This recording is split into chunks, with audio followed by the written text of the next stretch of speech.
Hey there, Keith Hevlin here with Entrepreneurship Simplified. Thank you for joining me today. Today's just going to be me by myself solo podcast. And I wanted to talk to you about why I think clarity beats confidence when it comes to starting a business. And I actually wrote some notes down for the first time in a really long time. So if you see me looking at those, I just want to make sure that I hit all the high points on what I'm trying to get across here. Because if you're wanting to feel confident before you start your business, this is definitely going to be the episode for you to listen to, because I'm going to tell you that maybe you aren't going to feel confident, or maybe you shouldn't feel confident. What I want to dive into is why clarity, not confidence, is the real game changer when it comes to opening at least your first business. Because having clarity of what the expectations are, like what I expect to do, what I expect to get in return for what I'm doing, is going to be more important than feeling confident. Because I'm going to be honest, me myself, I was not super confident when I started any of my first few businesses. And maybe it was because I was young, and maybe it's because there is a certain level of anxiety and nerves that come with starting something new, because there's risk. You're taking risk, right? So I don't know that a huge level of confidence comes with that. And it's interesting, some of the guests that I've had on here and friends that I've had over the years talk about, like, they don't have the confidence to jump in and start a business, and they wish that they had my confidence. And again, I'm not exactly sure that it's confidence as much as just I'm comfortable, because I've done it so many times. So therefore, it looks like confidence. It gives me a little bit of confidence. But being able to actually see what it is laid out, whether it's a spreadsheet, whether it's a business plan, whatever it is laid out to say, okay, hey, this is what we're trying to do. This is the problem I'm trying to solve. This is who my customer is. This is how I'm going to make money. And here's some, numbers put together to say, okay, can I make money at this? Can I not make money at this? Having that clarity is what will lead to eventually having the confidence. So I'm going to say confidence is not a prerequisite for action. It's a byproduct of that action. And I think, like myself, I think most successful entrepreneurs are scared or unsure when they start. And maybe they're not every time if you're a serial entrepreneur. But if this is your first time jumping into owning your own business, it's okay to be scared. And frankly, if you weren't, I'm probably going to tell you you're doing something wrong, because you're probably not weighing all the risks. Even if there's zero, big dollars at risk, you're still risking your time. So there is some risk to starting a business. Therefore, there is some, anxiety, some fear, and that is completely okay. And it's normal. It's acceptable. You should understand that that's the way it should go. And, but that said, again, talking to friends in the past, waiting for confidence keeps people stuck in the planning and perfection. They want to make sure that everything's planned out to the T. They want to make sure that everything's absolutely perfect. And I'm here to tell you, and I've been this way, I've always been this way. If I feel like I have a good plan, I'm going to pull the trigger, and I'm willing to pivot, because so many things have failed over the years, and I've learned how to pivot, and will learn to pivot quickly, which is, a complete different topic, another podcast. But trying to make sure that it's perfect before you actually pull that trigger, it's really, really hard to do. And it's oftentimes why people just don't get started. They get stuck in, analysis paralysis. This has to be perfect because I don't want it to fail. And at some point you have to accept the fact that there is a chance that it fails, and that's okay. And is it acceptable? Is worst case scenario, if it does fail, figure out what the worst case scenario is. Is that risk acceptable to you or not?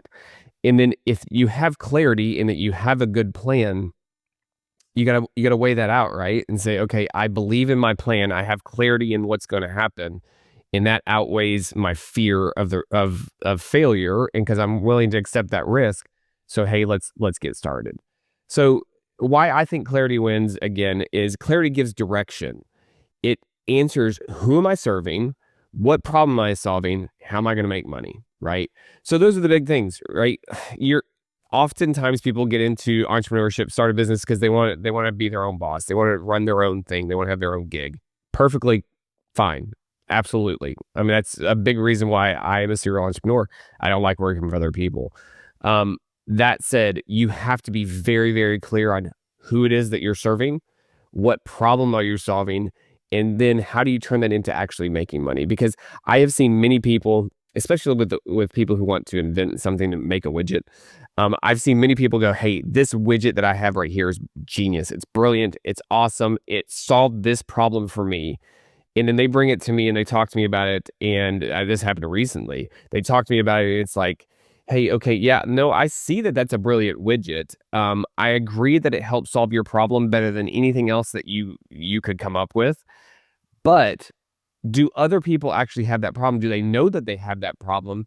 Who are you actually going to serve? You got to figure out who's going to buy the widget, because if you can't figure out who's going to buy the widget and how you get the widget in front of them to purchase, that's really tough. And if you have to educate the public that they have a problem, then that gets very, very expensive. So if I have a widget that solves a problem that I'm the, one of a handful of people that actually feel like that is an actual problem, but other people have it and have historically just come up with other solutions to fix that problem, I'm now going to have to spend an entire campaign of education to say, hey, people, I know you've been using this to solve your problem, but this widget that I created over here that's very specifically made for the problem that you don't really know that you have, this is what you should use instead. And the problem with that is you don't really have a clearly defined demographic that you're going to sell to. You have a problem that you feel like is a problem. They don't necessarily feel like it's a problem. So turning that into, what's the third question is, how do you make money? It's going to be very hard. You're going to spend a lot of time, a lot of money educating people. You're going to then also educate your competitors that could potentially come out and create that widget for less money, do bigger bulk, have it made overseas somewhere else, and be able to undercut you and actually take the market that you're trying to create. So creating an entire market is tough, which is why, again, clarity gives direction, answers who am I serving, what problem am I solving, how am I going to make money. And so with clarity, when you take a focused, intentional steps, you're going to feel nervous. It's okay to feel nervous, but what it does is it eliminates that overwhelming feeling, because you can always go back to, hey, okay, yeah, I know that I feel nervous about this, but the reality is again, the numbers, they work out. Like, here's my customer. All of them know that they have a problem. And if I'm able to provide this good or service at these margins, even worst case scenario margins, I'm going to make money. So the clarity is going to take that overwhelming feeling and push it down. And again, you're not going to get rid of it, and you probably shouldn't get rid of it. There is something healthy to being, like having some fear, being scared, having anxiety. But the reality is, hey, I know my plan works. It on paper it works. Now we have to actually do the execution, right? We have to pull the trigger. So, a really good example for this would be my wife's lash lounges. I'm not an eyelash extension guy. I don't wear eyelash extensions, never have. She has for years. She had the idea, hey, we should try this. We should give this a shot. Here's the numbers. And my thing is, I'm always a yes first type of person when it comes to any sort of business. Like, yes first, but let's figure out and make sure it actually works. So yes, but hey, educate me, because obviously you know way more about this than I do.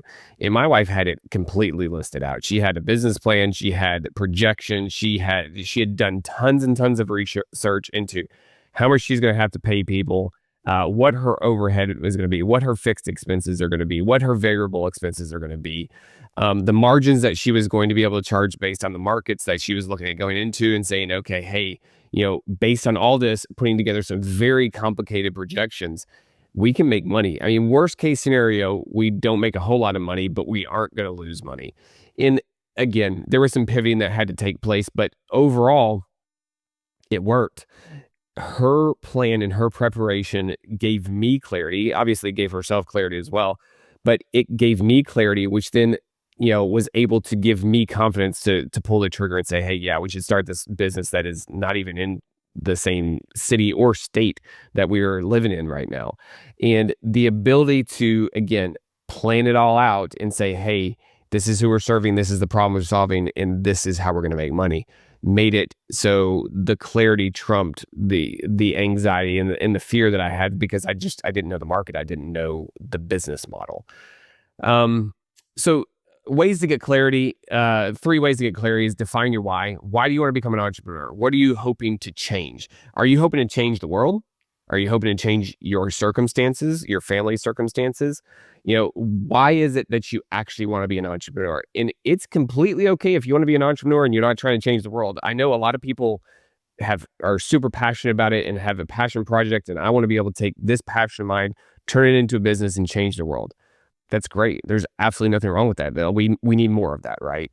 But it's also completely okay to say, you know what? I hate my 9 to 5 job.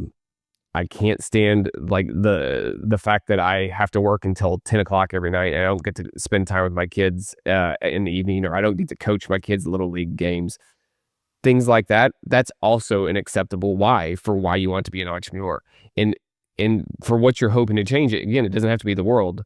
It can be your circumstances. It can be your family circumstances. It can be, hey, I want to change the trajectory of the generations to follow me, because I don't want somebody to have my kids to have to go work for the man. I want to be able to show them that we can do something on our own. And I have this idea that I want to start and then pass it down to my kids, hopefully my grandkids, so on and so forth. The second way is to know who you serve. Again, you need to be able to describe your ideal customer in one sentence. So back to the eyelash lounge. My wife knew that her customer was high, like middle to high income earner, had disposable income, female, typically going to be between the ages of about 25 to 65, but more ideally, because there were some college students, it actually was probably like 18 to 25. But in an ideal, without the college students, because they weren't there all year, probably 35 to 65. And had the time to get these eyelashes put on as well. So not necessarily stay at home, but needed to be able to come in, because the first time you have eyelashes put on, it can take 2 to 3 hours. So she knew and was able to describe exactly who her customer was and who she was trying to offer these services to. And then, the third thing is to make a simple plan. So I've talked before about not doing business plans, not doing the 1-page business plan. I don't necessarily do it for everything I start now, because again, a lot of it's very similar. A lot of it's service-based, low startup costs. And I have everything in my head.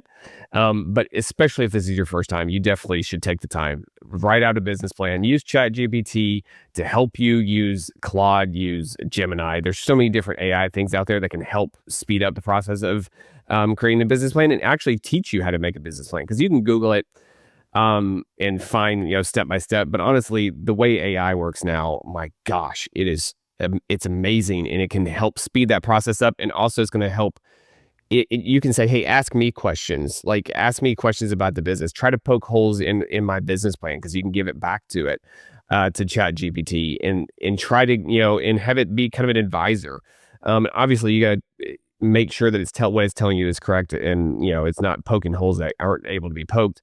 But ideation, rubbing stuff up against ChatGPT for just proof of concept is a very, very good idea. So confidence, in my opinion, gets the credit when you see people like myself, and it's not that I'm great by any stretch of the imagination, but when people see people like myself, where they know that I own several businesses, I've opened a bunch of other businesses, they see confidence. Confidence gets the credit at this point, right? Because they're not thinking about clarity. But the reality is, clarity is what did the heavy lifting. Having that plan and knowing, okay, I have a fairly good level of clarity that gives me the idea that this is going to be successful. That turns into confidence. So if you're serious about launching something and you have an idea, and you're saying, hey, I need some help with some clarity, what's a way that I can get some more clarity? Feel free to reach out to me on social media. Feel free to email me. However it is, you can go to my website. Box Business Solutions is boxedbiz, biz.us. You can go to yellowfindigital.com. Find me on social media. Find me on LinkedIn. Message me and just tell me, hey, yeah, I'd like to get some help with some clarity. I'm not going to charge for it. I love talking to people that want to get into this. In fact, I did this 2 days ago with a friend down the street that has an idea, that thinks he wants to start a business. So if you're interested, feel free, reach out to me. I'd love to talk to you and be able to help give you some clarity that hopefully eventually can turn into confidence one day.